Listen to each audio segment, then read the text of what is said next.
What up? What up? What up, Tag Nation? It's the Bang Bang Gang in the building. Myself, Scooter Ray, and as you can see, the king. And when he means the king and new tag predictions champion, Jaeger Bombastic, so fantastic. Took that belt off of Lip Dizzle. And you know what I'm saying? He had to hit that boy with a couple of them blade runners. You know, Dizzle didn't wanna let that belt go. And you know what I'm saying? Like a true title match, Jaeger had to hit him with about 3 blade runners in a row in Yeah, order for yeah, Dizzle to let it go. But yeah. I got yeah. a little dizzy after that third one. But yeah, you got the Bang Bang Gang in the building, and we here to talk about a lot of wrestling. But first, intro. T.A.G. That's tag shit. Free fall as I dive through the kaleidoscope in my mind. No rope up to climb. Gotta remind myself that I'm fine. Mama, I don't really want. Like I said before, we got a lot to get to. First and foremost, we will be discussing NXT No Mercy. Yep, they resurrected the name, they resurrected the title, and we here. You know what I'm saying? We're here. And I'm gonna show you I can see my face. Fire. Show was fire. Those last 2 matches, when we get to those last 2 matches, they made the show just chef's kiss. But you know what? Let's get into it. Pre-show match, you had Blair Davenport, Kalani Johnson. I probably should have switched the names around, but it's fine.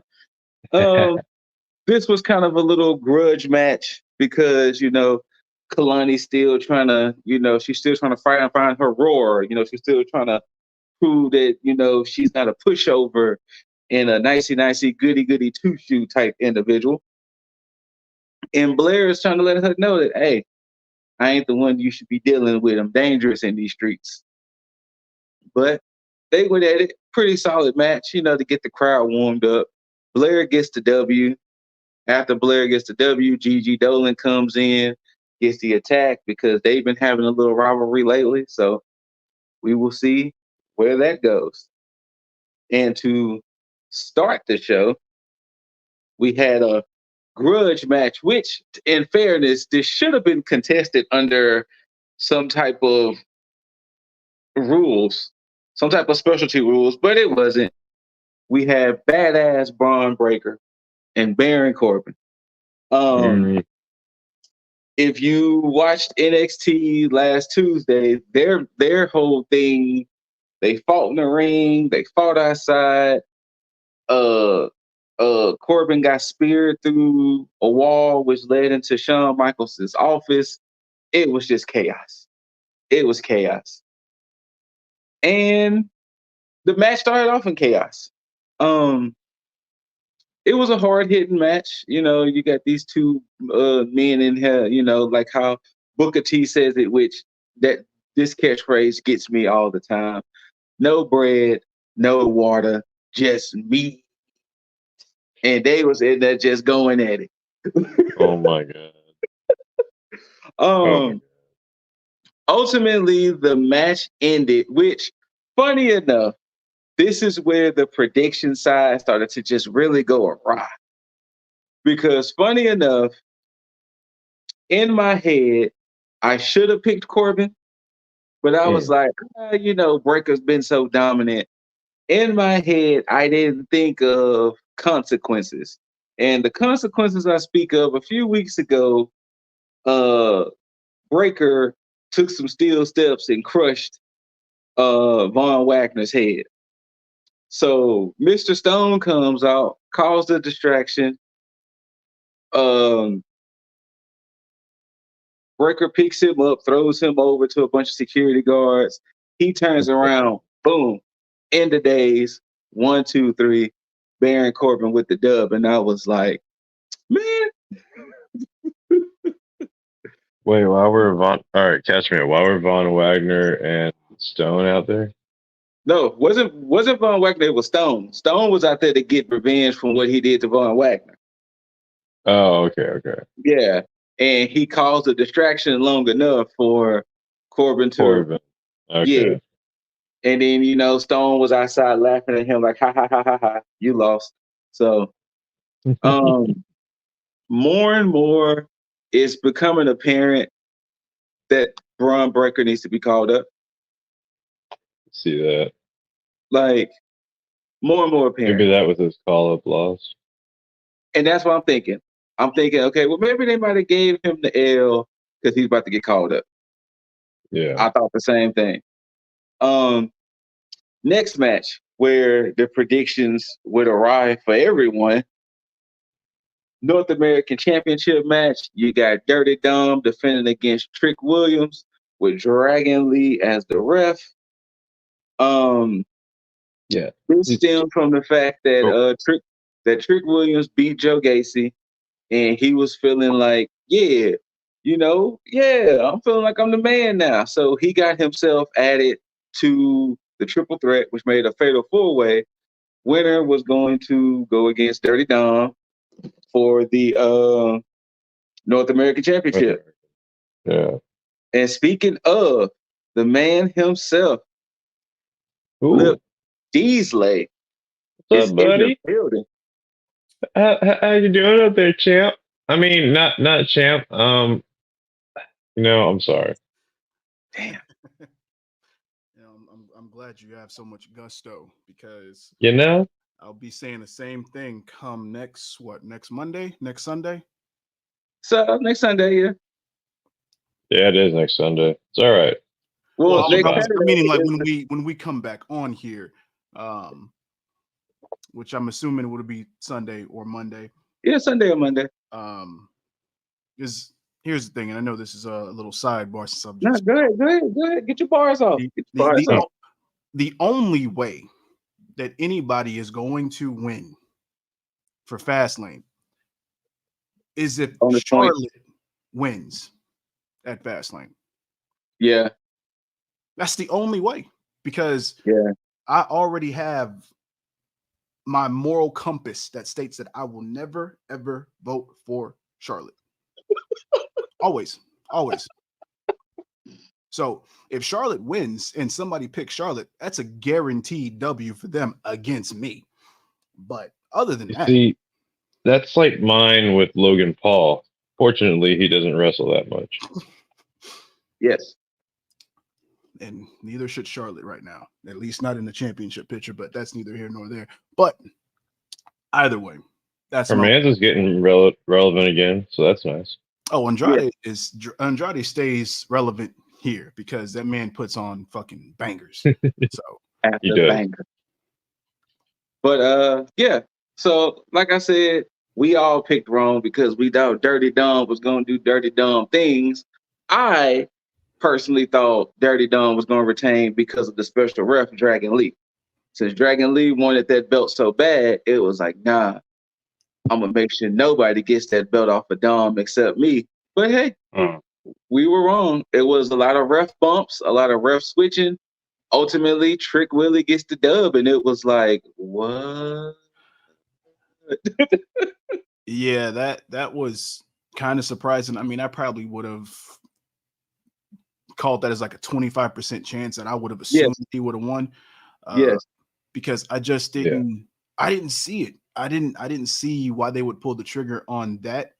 But hey, they got a plan for it. My immediate thought when I saw Trick Willie get it was the other match is going to go differently.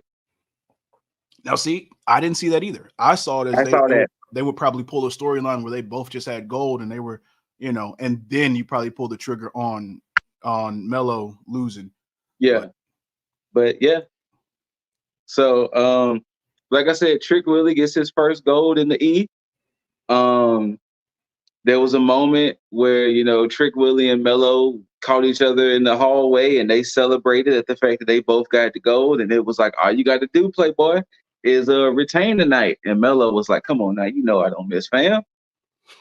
And boom, there we go. The next match, which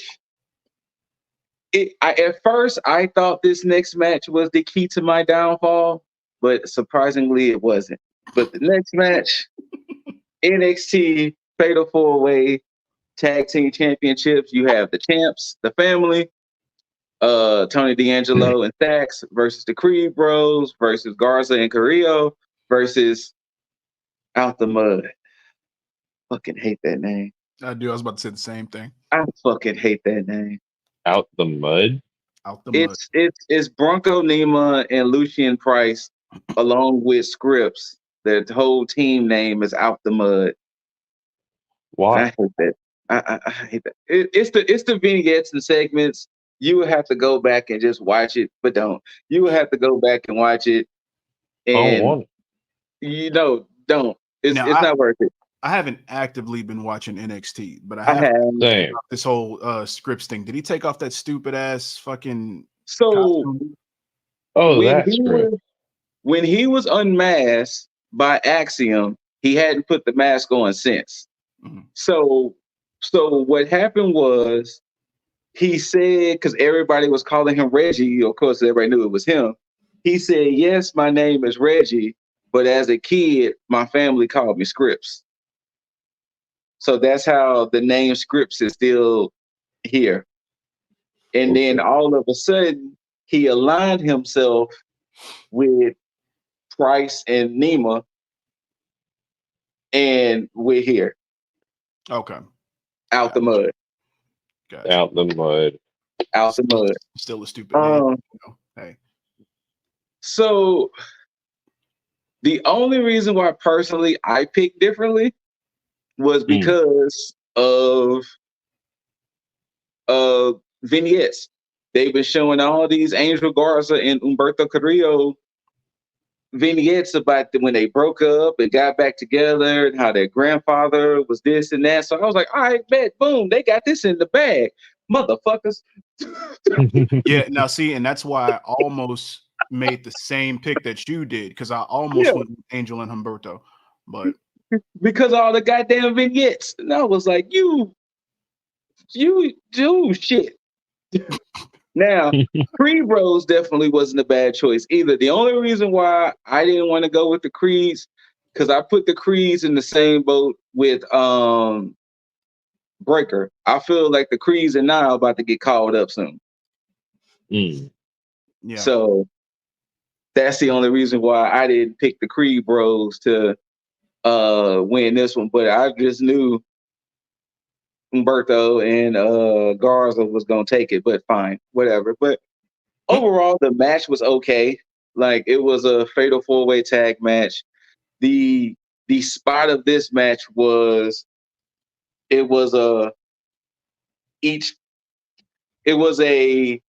4-way superplex, that it was 4 different superplexes all at the same time off the top rope. And the impact was so great that the ring didn't break, but it did make the ref fall. It did make the ref fall. So I feel like it should have made the ring break. You know what? It actually would have made an interesting moment if the ring would have broke from that. But, you know, it was still more match after that. But Tony D and Stacks retain. They're still tag champions. Mm-hmm. I'm assuming one of these teams in between Out the Mud and Garza and Carrillo may be the next ones to get the belts, but probably more in a one-on-one fashion rather than a fatal 4-way fashion. So yeah, we shall see. So, of course, everybody picking the family, I'm like, shit, what's going to happen now? And then the next match happens. Hold on. Before my bad. What's up? Here's the reason why I would have went with Angel and Humberto, because I know I'm reaching with this, but I still think there's some validity to it. Oh yeah, I really think that the next faction to come up is going to be LWO, but as a heel faction. And because at first I was saying that you would get Dom as the leader, but now I'm thinking that you get Dom in the LWO, but you get him with Priest as the leader to win the world championship, and then you get and you start getting that turn. I still think that whatchamacallit still might go heel.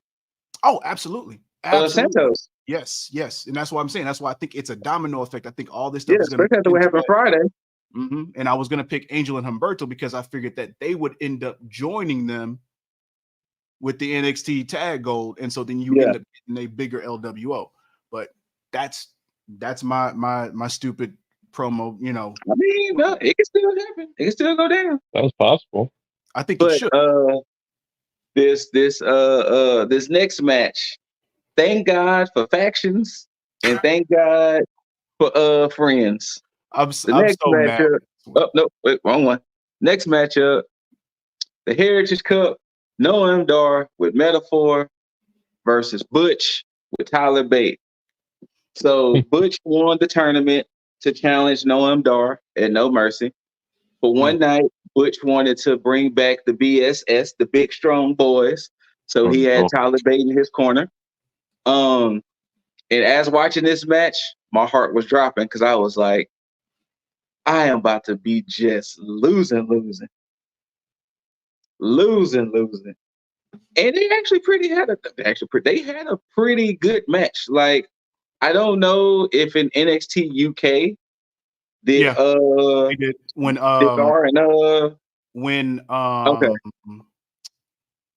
Dunn was UK champ. I think it was like either the second or third NXT UK TV show that they had. Okay, because I'm about to say they had amazing chemistry if they didn't have any matches together. But that's why I was happy about this one. Yeah, that match was good. Yeah, like I said, I actually enjoyed this match because, I mean, of course, you got to account for the shenanigans of Metaphor, which, you know, that's what a heel faction do. They're going to interfere. Definitely more on that with part 2 of the show. Heel factions are going to heel faction. But damn right.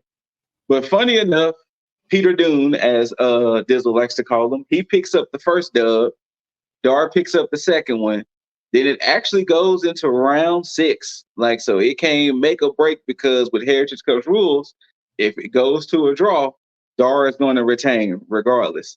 So, but ended up, Gallus comes out, basically takes out Tyler Bate, and then Joe Coffey takes out Dunn, and then Dar was like, "Oh, word, bet, thank you. 1, 2, 3." All best for the Bells clothesline, which I don't know why I love that name for that move that Joe Coffey does, but hey, we're here. But he hits his spinning lariat, Dar retains, and Heritage Cup champion, he remains. Bars. But yeah. Ooh. Anything else, Dizzle, you want to say before we move on to arguably my second favorite match of the night? Yeah, I'm mad that Pete Dunne didn't win because I figured that he does need one, but they did kind of give a reason why. Yeah, they did save it with the whole Gallus stuff. But one thing I will say is props to Noam Dar because the Heritage Cup had every possibility of being something that was, you know, akin to like a 24/7 championship. Yes. But the way that he carried himself with this, I mean, from, you know, NXT UK up until now, he has made that that title mean something. And I say title loosely because it's not a belt, but the fact that it is considered a championship, that's probably why they gave it back to him. Yeah, and I'm not mad at the decision, you know, outside of, you know, Pete Dunne not winning, but at the same time, if you're going to have it on somebody, you might as well have it on somebody that actually is going to add prestige to it. So, yeah. Now, this next match originally was my match of the night, and then the main event happened. The next match, for the NXT Championship, the champ, him, Carmelo Hayes, versus the Mad Dragon, Ilya Dragunov. Look here. People like Gunther, Dragunov, Daniel Bryan, Bryan Danielson, whatever you want to call him. I would never want to wrestle these type of people. I am not about to walk in the match looking one way and leave out looking a different way. Carmelo Hayes was purple. I don't think you realize what I'm telling y'all. Look at this man's skin tone. This is a black I man. knew you were about to go there. This is a black man. Dragunov had that man looking purple. Oh no. Bam. These men went out there and stole the show. And that's the reason why I said I hate the main event, because I wanted this to be my favorite match of the night. I really did. But geez, Dragunov was hitting that man like he owed him something. And then I don't know when the last time you seen a Dragunov match like that, Jaeger, but Dragunov has a new finisher. He doesn't even use the Torpedo Moscow as much. Doesn't. He uses his new finisher, the H-bomb, which is his diving forearm when they're on the ground. Oh, yeah. Carmelo Hayes took 3 of these. Oh. But no, not just normal. He took one of them normal. The second one he took, Ilya jumped off the middle rope and hit the H-bomb, and Melo still kicked out. In the closing moments of the match, Dragunov was like, you know what? I have to make this count. He jumped off the top rope and hit the H-bomb. And when I seen that, I was like, he ain't getting up. Oh, damn, with a forearm? Off the top rope with the diving forearm, he hit Melo flush. And I was like, Melo ain't getting up after that. I was like, I don't care. He ain't getting up.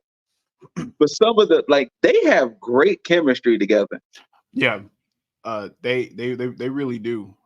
Which is why I thought, I mean, it can still happen, but I thought there were going to be some type of shenanigans that would have happened where Ilya probably would have won, or Carmelo would have won, but it would have been something like odd where it's like Ilya would be considered the winner, or like a count-out situation where he won, but he didn't get a chance to win the title, and then you'd get that three-peat. Child. But to that point with the H-bomb, I mean, at first, I'm thinking that, with the coup de grace, the top rope, double foot stomp is something that's crazy. But you talk about laying prone with an elbow shot to the head. It's just, nah. But all the chops, punches, the kicks, the moves, these boys went all out. They like literally whenever you hear they left it all on the table, they left it out there, and it was violent.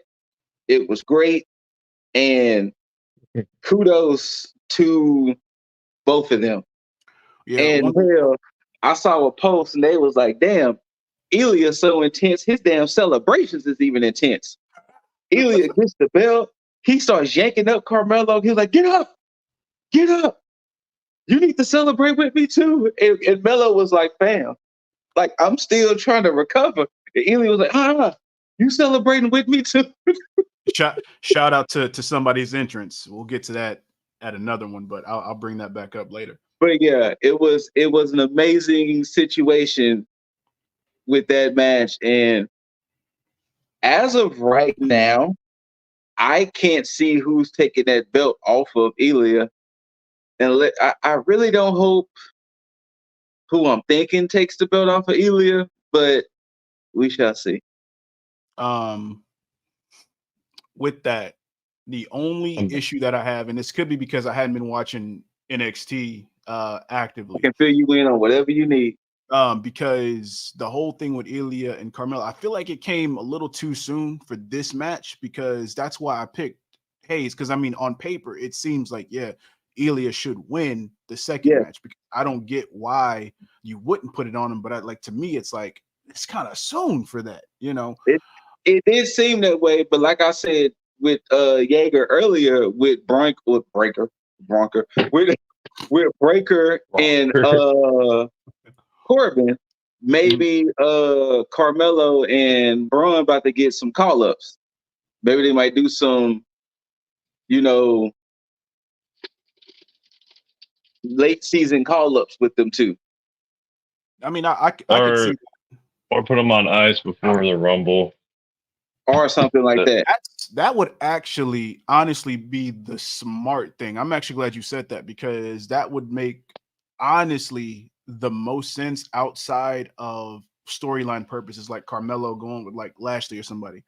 Mm-hmm. You know, because Braun Breaker, there wouldn't be any reason for him to come up right now. You know, out basically with everything else that's going on, he would just get overshadowed. Well, you know, the next PLE is deadline, which was sometime in December, which I couldn't remember when. It's so weird to say that. Deadline, it really does. PLE. Did you say sometime in December? Yeah. Yeah, deadline is in December. Well, then wait. What the hell's in October and November? Well, you know, NXT usually does every other month for their. They usually do Halloween Havoc. Well, Halloween Havoc is going to be a TV special. Oh, TV special, yeah. Oh, that's what they've been doing lately. It's been a lot of TV specials instead. Yeah, Halloween Havoc. I think they said it's a 2-week TV special. But for sure, Halloween Havoc is a TV special. For sure. Now, what I was saying, because on NXT they showed the vignette of a debuting superstar. On No Mercy, they showed the vignette, but showed more, and it was somebody sitting in the chair, flipping through channels. And on NXT TV, they showed the Cincinnati Bengals, and then they showed WCW footage. On the show, they showed the Bengals, the WCW footage, and all second generation, third generation superstars. And then you get a glimpse of who's sitting in the chair, and it's none other than Brian Pillman Jr. So, yeah, so that's the one that I was like, maybe he might be the one, but I guess it all depends on how they present him. But for somebody who is as intense as Ilya, it's going to be interesting to see who's going to be the one to dethrone his title reign. I mean, my heart's still on Wesley, you know, because I mean, that can happen too. Just for the fact that Wesley has done such amazing things that I think that, you know, and granted he did have his match with Melo, but I think for him to step up to like that main event level, Ilya would be the perfect dance partner for him, just to see how well versed he can be. Brian Pillman Jr., I could. That's only if they've worked with him though, because his promo skills when he was in AEW. Oh yes, it was lacking. Horrible. Lacking.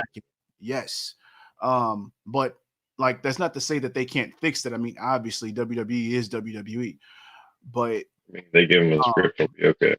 I believe, and this is because of what's been going on, because of their partnership with Endeavor. They've been doing a lot of things right, like with the Jade Cargill stuff. You know, they actually made her look like a big deal coming in, and I feel like they're going to make the right decisions for those necessary purchases that they've got with these superstars. So, I have faith, but right now for Brian Pillman Jr., promo wise, but I can see him in the North American picture if that's the case. Oh, absolutely. Yeah. But we shall see, because you know, they didn't give a indication of when he's supposed to debut. So we just know that that's him sitting there. And then lo and behold, we get the main event of the night. Earlier in the night, they had announced that the Extreme Rules match was going to end up main event. And what I'm talking about, you had for the NXT Women's Championship, the champ Becky Lynch going against Tiffany Stratton. Okay, hold up, Scoot. Before you start, I gotta get 2 gripes off my fucking chest with this match in particular. Number one, I hate the fact that they decided to put this as a main event just because Becky Lynch was there. Facts. Because had it not, I can agree with that. Facts. Had it not been for the fact that she was already main eventing on the main roster, this would have not happened, because there was no point in time where she was a main eventer or main event level when she was in NXT. And the only reason that she won the NXT title is because of what she did on the main roster. Charlotte, Bayley, Sasha. The other 4 horsewomen had the caliber to main event an NXT pay-per-view PLE, whatever you want to call it, when they were down at NXT. So this to me already seems as a gimme. That's all I got to say on that. Now, WWE, and I mean that with NXT included, anything you want to add to that, do not ever question my intelligence or the intelligence of a fan who has seen hardcore matches, no rules matches, no holds barred matches. Whenever you bring out a stupid ass gimmickly wrapped baseball bat with plastic fake ass barbed wire like that again, how dare you? Hey, how dare you? Hey, he said, "Hey." The funny thing is, he's not lying. That was the fakest looking barbed wire bat ever. Ever. Okay, for those of y'all listening, I was at work. It looked like a toy bat. So this is the thing. I will try to find an image, Jaeger, and put it in our group chat. But this was the reason why you knew it was fake. Everything looked caked and stuck on. Caked? Like it looked very compact. You know, barbed wire is usually kind of loose. Yeah, it's all over the place. Yeah, you can't. It looked very just like it was melted all together. Then come on. How you knew it wasn't real? She hit Stratton in the thigh, and there was nothing. She hit Stratton in the thigh with this barbed wire bat, and it was nothing. There was no blood. Why scratch. did Becky have a cut open arm? It was, I can't remember what happened in the course of the match, but something happened to where that's what Jaeger just brought up. Becky's cut up an arm. Like I said, I can't remember. You know, Becky being skinny too, no telling. Maybe motions and things she did, but yeah. But yes, this ended up being my favorite match of the night because those two ladies showed out. Now, granted, it wasn't more for Becky's sense, it was more for Tiffany. Tiffany was the one who really had to prove herself because we knew what Becky can do. Yeah. And that was the main reason why I hung my hat on Tiff, because it was like, what way to prove that she's the true next one up by beating Becky? Yeah. That's the reason why I picked Tiffany, and the reason why ultimately I didn't win the championship, because I took some risks. Man. You know Becky went the Charlotte route. She didn't win a belt back in NXT, so she had to come back and get it. But Charlotte won the belt back at NXT. She just won it again. No. She just wanted to go back and win it again. This time, Becky wanted to go back and win it. Interesting enough, I'm pretty sure that Dizzle is kind of happy that his girl is getting the next title shot. I don't know if she's going to win it, but she is getting the next title shot. But Tegan. Tegan. Oh, yeah. Tegan is getting the next title shot. So since Becky tore her arm, she was supposed to get the title shot tonight, but I don't know when it's supposed to happen. Mm-hmm. But Tegan is the next challenger. Now, ultimately, with this happening, I'm trying to think now, who are they going to let be the one to beat Becky at this point now? Becky forfeits the belt due to her cut open arm because of the extremeness of the match. Nah, I mean, well, that's a way out, but I doubt if they end up doing that. No, they're not. She's going to lose to somebody, but I just don't know who. I just don't know who.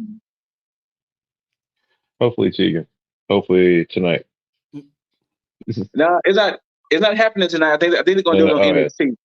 Oh, tomorrow. Or maybe next week. But there you go right there. He found it. Come on now. Yeah, that was the barbed wire bat. And she got one hit on Tiffany on her thigh. And no blood. And there was nothing. There was no blood. She even had stockings on. They didn't rip nothing. There was nothing. Oh, okay. Oh yeah, that's barbed wire, that's for sure. Yeah. These ladies cannot break a table to save their lives. Oh no. Because this wasn't the first time they tried to do a table break. They tried on NXT TV. It didn't work. They tried Saturday night. They cannot break a table to save their lives. Yeah, they need to save that for specific women. Yeah. Rhea, Nia Jax, Raquel, Jade even Cargill. Charlotte, Jade Cargill, absolutely. Even Charlotte to an extent. But yeah, they have to stop trying to do this in any stipulation. It has to be set for certain people. Period. Oddly enough, I can definitely see Sasha Banks like breaking a table though. She tried though in that match She with did try. was it Charlotte? I think it was Charlotte. I think she tried, Hell in a Cell. And it didn't break either. They tried No. 3 Charlotte had to like throw it through it like 3 times for it to like break. Yeah. So, but like I said, they put on a show, and then even the way Becky won, like I can even appreciate that Becky had to win in that way, that she had the manhandle slam her on a pile of chairs to be like, nah, she came ready, so I have to beat her. Yeah. But Becky retained. Shouts out to NXT for using No Mercy, the game, as their introduction. So that was a cool little thing now. We were introduced to the women that are going to be in the breakout tournament. So, whoever wins that breakout tournament is going to be the next challenger for the title. So we'll see who wins that. The breakout tournament starts tomorrow. I can't remember all the ladies' names, so excuse me on that one. It's going to be Kalani Jordan, which is why she probably didn't win that first match, which it sucks. You think she's going to win it all? Absolutely, because she's the only name that's pretty much recognizable to everybody. They probably give it to her as a gimme, especially since Dana Brooke is gone. Yeah. So it's possible. It's not, Okay. Because I think half the women I knew and the other half was like, yep, you're completely new to me. But this is coming from somebody. I don't watch NXT Level Up, but I do watch NXT every week, and I was like, 3 or 4 of those names, I was like, who? Now, unfortunately, that wasn't the end of the show, because the end of the show, my heart sank. Oh. The end of the show, Trick Willie was in the back. Carmelo goes up, and he's all sad at the fact that he lost his belt. And Trick Willie was like, "Hey, say fam, you good? Like, you know what I'm saying? It's a Trick Mello game." If you paid attention to Carmelo, he was eyeing that belt. He was eyeing that belt pretty hard that Trick Williams has, and I was like, no, Mello, don't let your friendship end over titles. No. And this is why I picked Trick to lose and Mello to win, because it doesn't be the other way around. Yeah, because it doesn't make sense for Mello to want the North American Championship after he's already at NXT Gold. So especially since watching it on a weekly basis, we've been seeing how Trick has been kind of saying things and how Mello's been kind of saying things, and it seemed like it would have led to them feuding over the title, because but it doesn't look right now that Mello's not the champ anymore. So he's like, I won't go that bad that I'm willing to just take it from Trick Williams. It's gonna be like, I don't want that. And there's no good story there. See, and here it really isn't. Here's my promoter brain going. Yeah, it really isn't. If Mello had won and Trick had lost, you'd have the same situation where it's like, okay, nobody has an answer for Mello, because when he shoots, he don't miss.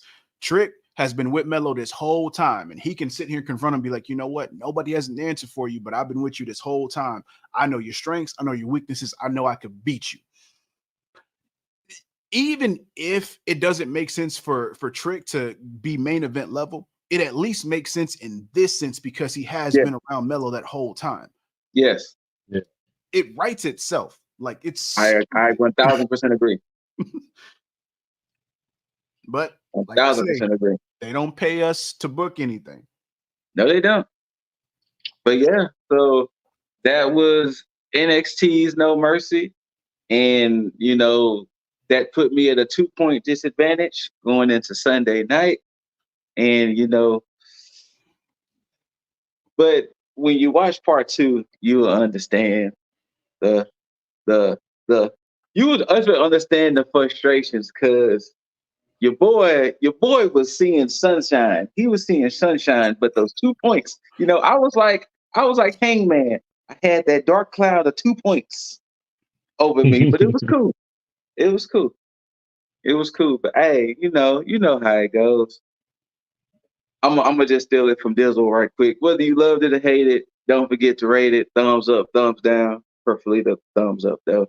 Like, share, comment. Let us know what you thought about NXT No Mercy, and you know, and everything.